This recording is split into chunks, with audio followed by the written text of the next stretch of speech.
जय श्री कृष्ण। आप सभी भक्तों को गंगा दशहरे की ढेर सारी शुभकामनाएं। भक्तों, आज की इस वीडियो में हम बात करेंगे कि गंगा दशहरे का पुण्य दिन किस दिन मनाया जाएगा। 4 या 5 जून को गंगा स्नान आपको कब करना। यदि आप गंगा स्नान के लिए नहीं जा पा रहे हैं तो घर पर ही गंगा स्नान का फल कैसे प्राप्त करें, घर पर कैसे डुबकी लगाई, किस प्रकार से स्नान करें, गंगा पूजा कैसे करें, गंगा पूजा में क्या अर्पित करना है, पितरों को प्रसन्न करने के लिए कौन से उपाय हैं, व्रत रखना है या नहीं रखता है, संपूर्ण जानकारी आज हम आपको इस छोटी सी वीडियो के माध्यम से देने जा रहे हैं। तो वीडियो के अंत तक बने रहना है, तभी आपको संपूर्ण जानकारी प्राप्त होगी। साथ ही हम आपको बताएंगे कि आप घर पर ही गंगा स्नान करने का फल इस दिन कैसे प्राप्त करें। इसलिए क्योंकि जो गंगा दशहरे का दिन होता है, स्नान का फल बहुत। गंगा मां की पूजा कैसे करनी चाहिए, घर पर आप कैसे पूजा करते, गंगा स्नान भी किया जाता है तो व्रत करने की क्या विधि है, क्या नियम है, कैसे व्रत करना चाहिए, गंगा दशहरा का महत्व क्या है और गंगा दशहरे पर वह कौन से कार्य है जिन्हें करने से आपके पितरों को मुक्ति मिलती है, पितरों को तृप्ति मिलती है, आपके पितृ होते हैं, पितृ प्रसन्न होते हैं। पर आपको अवश्य रूप से यह कर्म गंगा दशहरे पर करना ही चाहिए। पितरों की प्रसन्नता के लिए साथ ही बताएंगे कि आप क्या दान कर सकते हैं, क्या विधि, क्या नियम रहेंगे, कैसे यहां पर अधिकतम होने प्राप्त कर सकते हैं। जानकारी आरंभ करें उससे पहले आपसे निवेदन है कि वीडियो यदि थोड़ा सा भी उपयोगी लगे तो कृपया एक बार नई अवश्य कर दीजिएगा। मां गंगा का आशीर्वाद प्राप्त करने के लिए कमेंट बॉक्स में अवश्य देखिएगा जय मां गंगे या हर हर गंगे। हम यहां पर सभी व्रत और त्योहारों की शास्त्रीय जानकारी प्रदान करते हैं, पंचांग के अनुसार बताते हैं कि कौन सी तिथि कौन सा व्रत किस दिन करता है, कब करना है, क्या शुभ मुहूर्त है। साथ ही पुराने के अनुसार आपको बताते हैं कि इसकी पूजा विधि क्या है, नियम क्या है, किस नियम से आपको इसका पूजन और व्रत करना चाहिए। प्राप्त करते रहना चाहते हैं तो चैनल को अवश्य सब्सक्राइब कर लीजिएगा। जब आप सब्सक्राइब करेंगे तो वहां पर बेल आइकन का निशान बना हुआ आएगा, घंटी का निशान बना हुआ आएगा, उसको ओके प्रेस कीजिएगा, तभी आपको हमारे संपूर्ण वीडियो प्राप्त होंगे, अन्य जानकारी आपसे छूट जाएगी। आई बात करते हैं भक्तों, गंगा दशहरा का जो त्योहार है कि ज्येष्ठ मास के शुक्ल पक्ष की दशमी तिथि को मनाया जाता है। ज्येष्ठ मास के शुक्ल पक्ष की दशमी तिथि को इसलिए बनाया जाता है क्योंकि यह मां गंगा की का दिन होता है। समझने आप मां गंगा के अवतरण का दिन, अर्थात इस दिन मां गंगा पृथ्वी पर अवतरित हुई थी। इस दिन मां गंगा का पृथ्वी पर आगमन हुआ था, इसलिए इस दिन को गंगा दशहरे के रूप में मनाया जाता है। और क्योंकि मां गंगा जो है वह सभी को पवन करने वाली है, पवित्र करने वाली हैं, इसीलिए उनका यह जो दिन है यह सबके कल्याण के लिए महत्वपूर्ण है। जिस दिन गंगा दशहरे पर गंगा स्नान की महिमा अधिक है, गंगा स्नान से मिलने वाला जो पुण्य फल है उसकी महिमा अधिक है। इसकी अतिरिक्त इस दिन दान पुण्य की महिमा, आप जितना अधिक दान पुण्य करेंगे उतना अधिक कल्याण। आपको गंगा दशहरा वह दिन है, जी करते हैं तो आप अपने जीवन को मोक्ष के नजदीक देखे जाते हैं, आपको मोक्ष की प्राप्ति होती है। यदि आपकी मोक्ष की कामना है तो गंगा दशहरे पर अपने अवश्य गंगा स्नान करना चाहिए। अब गंगा स्नान पर यदि आप गंगा स्नान के लिए गंगा किनारे नहीं जा सकते हैं, हरिद्वार नहीं जा सकते हैं, या जहां भी आपके आसपास गंगा है वहां नहीं जा सकते हैं क्योंकि वह दूरी पर है, तो आप घर बैठे गंगा स्नान का फल प्राप्त कर सकते हैं। यह बताइए, क्योंकि इस दिन गंगा स्नान का फल सर्वाधिक है, इस्लाम से पूजन का फल सर्वाधिक है। जितना अधिक प्रयोग आप दैवी रूपों में या देवी रूपों की पूजा के लिए गंगा जल का करेंगे उतना अधिक कल्याण आप अपना करेंगे, अपने पितरों का करेंगे और अपने आप को तार लेंगे, अर्थात आपका बेड़ा पर हो जाए। प्रिय भक्तों, जो गंगा दशहरे का दिन है यह शास्त्रों में सबसे पुण्य दिन माना गया है। ऐसा इसलिए क्योंकि इस समय जो ग्रह होते हैं वह उसे अवस्था में होते हैं जिससे कि सर्वाधिक प्रसन्न होते हैं और आपके आसपास जो ऊर्जा होती है वह बहुत सकारात्मक होती है। यदि वैज्ञानिक दृष्टि से बात करें तो इसीलिए गंगा दशहरे पर गंगा स्नान गंगा जल से, पूजन गंगा जल अर्पण गंगा जल से, पितृ पूजन गंगा जल से, पितृतर्पण और भिन्न भिन्न प्रकार के दान, यह कर्म कह गए हैं जो आपको गंगा दशहरे के दिन करने चाहिए। अगर आप इन कर्मों को करते हैं तो ऐसा माना जाता है कि आपको कुछ दान ऐसे हैं जो 1000 रात सूर्य यज्ञ करने का फल प्रदान करते हैं, वहीं कुछ कम ऐसे हैं जो आपको आसान नहीं दिया कि करने का फल प्रदान करते हैं, और कुछ कम ऐसे हैं जो आपके साथ पीढ़ियों को ताड़ देते हैं, उनका बेड़ा पार कर देते हैं। तो प्रिय भक्तों, सबसे पहले हम गंगा स्नान की बात करेंगे कि गंगा स्नान आपको कैसे करना चाहिए। अगर आप गंगा स्नान किया जा रहे हैं तो और नहीं जा रहे हैं, तो घर पर आप गंगा स्नान किस विधि से और किस प्रकार से आपको गंगा स्नान जो है ना, वह देव स्नान के समय करना चाहिए, अर्थात ब्रह्म मुहूर्त के समय करना चाहिए। और गंगा स्नान के दिन ब्रह्म मुहूर्त का समय लगभग रहेगा 3:30 से 4 बजे के बीच। यह प्रमोट का समय है, इसमें आपको उठे स्थान करना चाहिए। सर्वाधिक कल्याणकारी है, सर्वाधिक फल प्रदान करने वाला है। जो गंगा जी नहीं जा सकते हो, घर पर स्नान करें। घर पर स्थान कैसे करना है वह बताएं। इससे पहले संक्षेप में बताते हैं। गंगा जी जाने वाले कैसे स्नान करेंगे। उनके जल को मस्तक से लगाइएगा, माता को प्रणाम करने के बाद आपसे प्रवेश कीजिएगा और डुबकी लगाइए। कृत्रिम पदार्थ है, उसका प्रयोग न कीजिएगा। ना तो आपकी शैंपू का प्रयोग करें, ना ही साबुन का प्रयोग करें। और जो अपने वस्त्र हैं, आपकी जो अंग वस्त्र हैं, उनको जल में नाक में नहीं छोड़ें। पवित्र जल है, इसका अपमान की लगाइएगा। डुबकी लगाकर भगवान सूर्यदेव को जल दीजिए।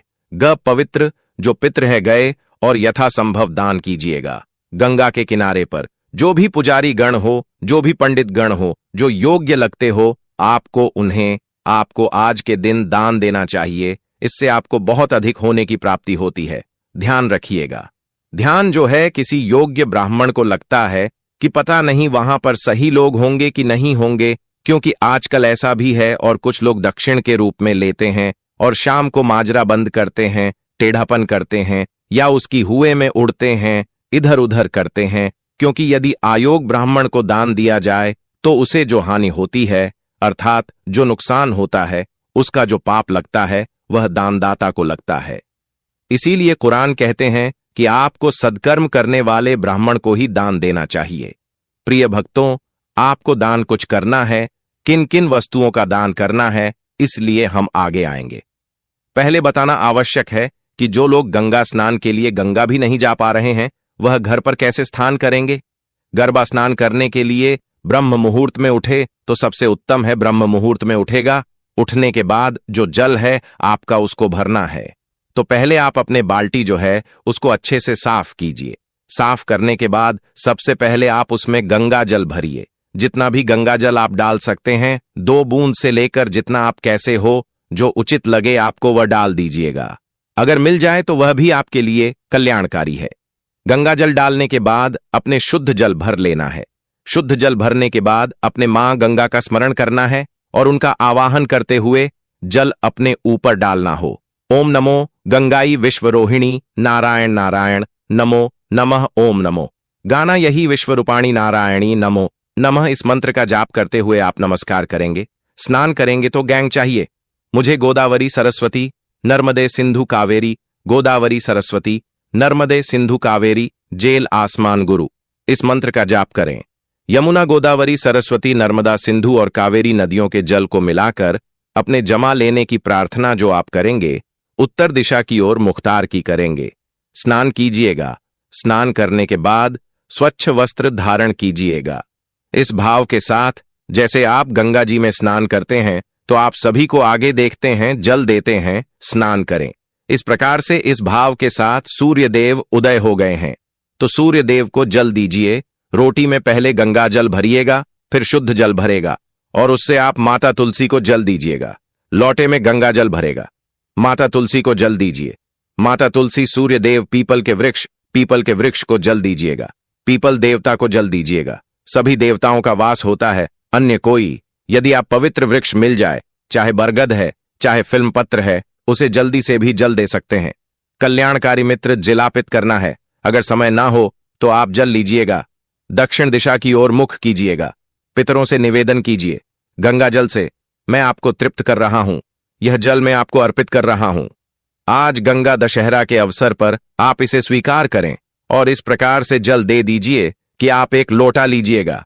उसमें पहले गंगा जल, फिर शुद्ध जल भरेगा। एक तुलसी का पत्ता डालिएगा थोड़े से काले तिल डालिएगा, कुश मिल जाए कुश डालिएगा, सफेद पुष्प तो वह डालिएगा, आसन लगाइएगा, दक्षिण दिशा की ओर मुख करके बैठ जाएगा, लौटा सामने रखिएगा और गीता के साथ में अध्याय को सुनिएगा। सुनने के बाद संकल्प कीजिएगा, है माधव, हम इस गीता के साथ में अध्याय को श्रवण करने का जितना भी पुण्य है यह अपने पितरों को समर्पित करते हैं। यह सारा पुण्य हमारे पितरों को लगी। इस प्रकार से निवेदन करते हुए आप पितरों का तर्पण कीजिएगा। पितरों का तर्पण का सीधा हाथ होता है, उसमें अंगूठा उंगली के बीच में जो स्थान है वहां से आपको दर्पण का चादर्पित करना होता है। निवेदन कीजिए, मेरे मित्रों, किया उसका संपूर्ण पुण्य में आपको समर्पित करता हूं और आज गंगा दशहरा के अवसर पर यह गंगा जल में आपको अर्पित कर रहा हूं। इसको आप स्वीकार करें और तृप्ति को पितरों से निवेदन करते हुए उनको दर्पण कीजिएगा। साथ में उनसे निवेदन कर सकते हैं, यदि आपके जीवन में कोई कष्ट चल रहे हैं, इस प्रकार से अपने मित्र कर्म अवश्य करना है, अवश्य करना है, अवश्य करना है। पितरों के लिए आपको गंगा दशहरे पर ही कम करना है। पितरों के निमित्त आप इस दिन दीपक अवश्य चला जाएगा, सायंकाल को चलाएगा। और यदि आपको इस गंगा दशहरे पर पितरों के निमित्त आवश्यक है, अब बात आती है कि पूजा कैसे करेंगे। आप घर पर मां गंगा की पूजा करेंगे। मां गंगा का कोई चित्र या तस्वीर लीजिएगा। इसके अतिरिक्त जो सामग्री आपको चाहिए वह वाली मौली, बाल, सुपारी, इलायची, धूप निकली, जो भी मिठाई आप ला सके, खुले फूल लेनी है। उत्तर दिशा की ओर मुख करके एक चौकी लीजिए, उसे कर्म गंगा की तस्वीर को स्थापित कीजिए, पुष्प हाथ में लीजिए, मां गंगा को निवेदन कीजिए कि हे मां गांधी, यह पुष्प मैं आपको आसन के रूप में अर्पित कर रही हूं। यह पुष्प आप स्वीकार और आसन के रूप में स्वीकार करके विराजमान हो। इस प्रकार से मां गंगा को निवेदन करके वहां पर तस्वीर को स्थापित कीजिएगा। स्थापित करने के बाद अपने पूजन आरंभ करना है। तो जो लौटा आपने लेना है तांबे का, उसमें बैलेंस गंगा जल भरिएगा, फिर उसने शुद्ध जल भरेगा और मां गंगा का पूजा आरंभ कीजिएगा। सबसे पहले मां गंगा को पर कटोरी रख दीजिए, पत्र रख दीजिए, जिसमें कि आप पूजा का जन्म ही पद के रूप में एक चम्मच ओम भूर्भुवः स्वाहा श्री गंगा देवी नमः गंगा को आज मैंने के रूप में अर्पित कीजिए। अश्वनी के बाद में गंगा को स्नान करेंगे तो आज मणि के रूप में एक चम्मच जल अर्पित कीजिएगा। अजमानी से ओम भूर्भुव स्व श्री गंगा देवी नमः ओम भूर्भुवः स्वाहा गंगा देवी नम कैसे समर्पित करेंगे? कच्चा दूध, दही की शहद और शक्कर 5 चीज मिला दीजिए।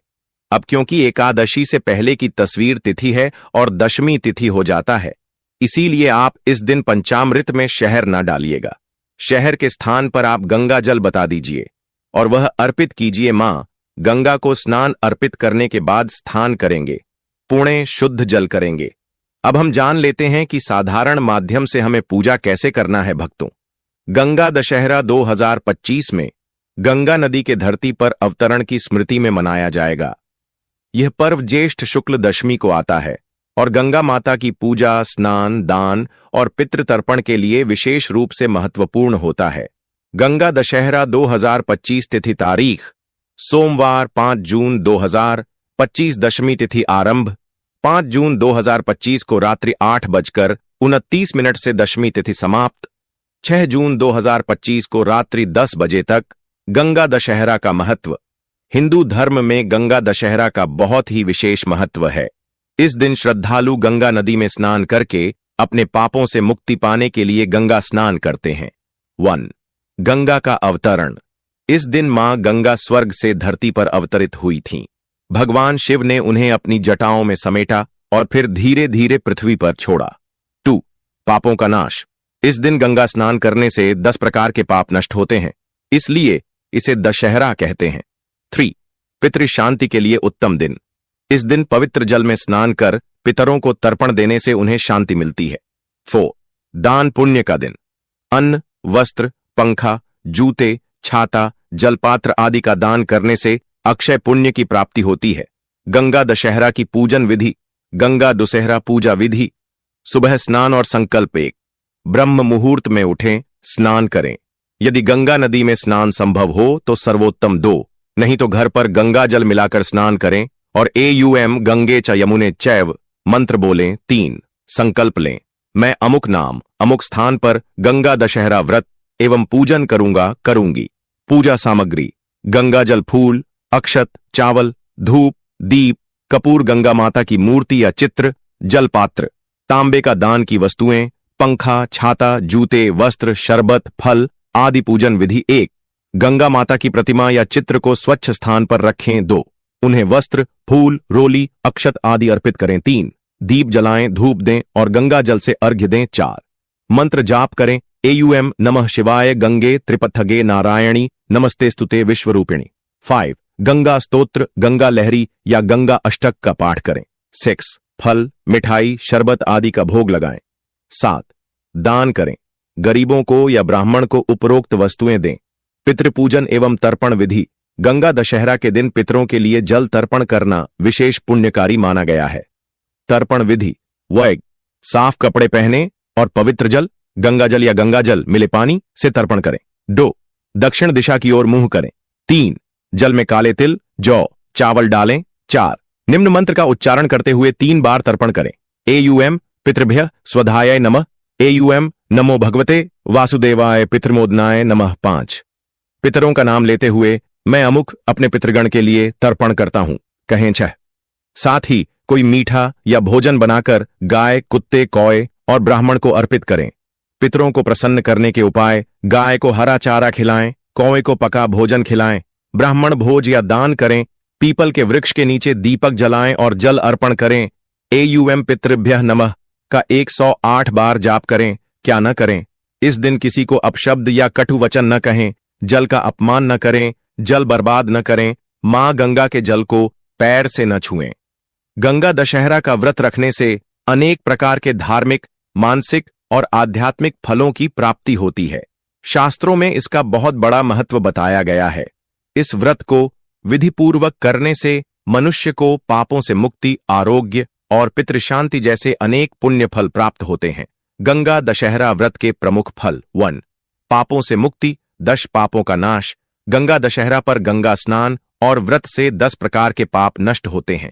3 शारीरिक पाप: हत्या, चोरी, व्यभिचार। 4 वाचिक पाप: झूठ, निंदा, कठोर वचन, अपशब्द। 3 मानसिक पाप: काम, क्रोध, लोभ।